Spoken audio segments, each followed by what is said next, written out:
กองบางโยกกาถึงไปติดตาสมรสดิน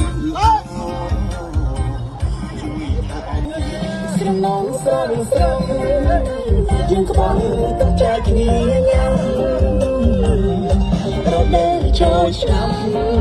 ប្រស័យរួមជារងតអបានពី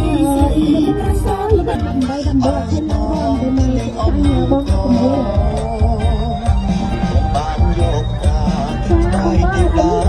ជួយឲ្យជឿនមកដំណាក់ចាស់ជាទៅបានយ៉ាងចាស់ជឿនមកអង្គទៅបងយក